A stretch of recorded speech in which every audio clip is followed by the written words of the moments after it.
You're about to hear one of the boldest and most unexpected interviews in American politics, and it's coming from inside the Democratic Party itself.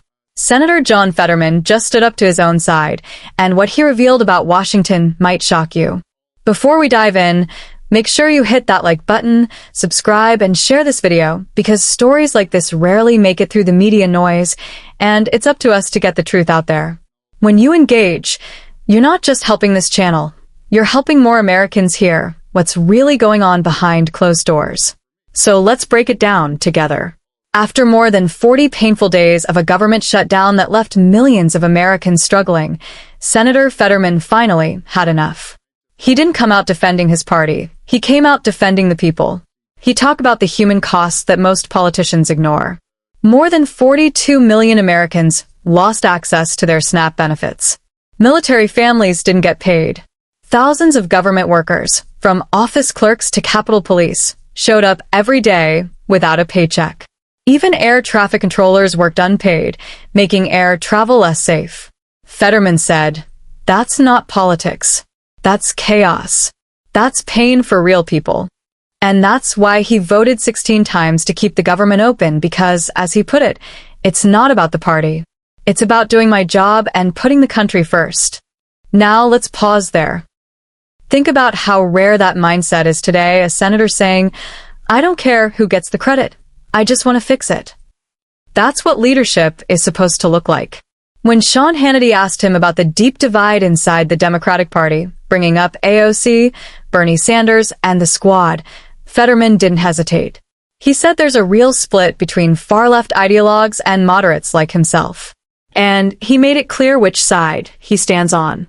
He believes in border security. He believes Israel has a right to defend itself. He supports tax relief for working families. And most importantly, he refuses to take part in the kind of political name-calling that labels millions of Americans as fascists or Nazis just because they disagree. He said, "We can be pro-immigration and still want a secure border. We can support Israel and still want peace. It's not radical, it's reasonable." That line alone says a lot. In a time when politics is full of shouting, Fetterman is doing something different. He's talking like a regular person who just wants things to work. Then came a moment that caught everyone off guard. Hannity brought up Fetterman's own mental health struggles, how after his Senate debate, he admitted to battling depression and even suicidal thoughts. But instead of hiding from it, Fetterman said, "Yeah, it was rough. I was honest about it. But I'm grateful to be here and to serve Pennsylvania." That's a kind of vulnerability we almost never see from politicians. He didn't spin it. He didn't blame anyone. He owned it, and that made him more human, not less. Fetterman also said something powerful about Americans on the other side of the aisle. He said, "The folks who disagree with me, they're not fascists. They're not Nazis. They're not trying to destroy democracy. They're just people with different views." And that's exactly what this country needs to hear right now. Because let's be real, the problem isn't disagreement.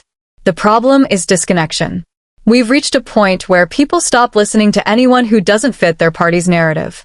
Fetterman's message reminds us that there's still room for reason, respect, and real conversations in American politics. He ended by saying he wants to help rebuild a Democratic Party that listens again, not just to social media influencers, but to working Americans who are tired of political games and just want results. Whether you agree with him or not, that kind of honesty matters. Because at the end of the day, he's proving that putting country over party isn't a slogan, it's a choice. So here's my question to you. Is John Fetterman showing what real political courage looks like? Or is he just one of the last moderates trying to survive in a divided system? Let me know your thoughts in the comments. I genuinely read everyone. And if you want to keep seeing real political analysis without the spin, like this video, subscribe to Smart and Credible and share it with someone who still believes in honest conversation.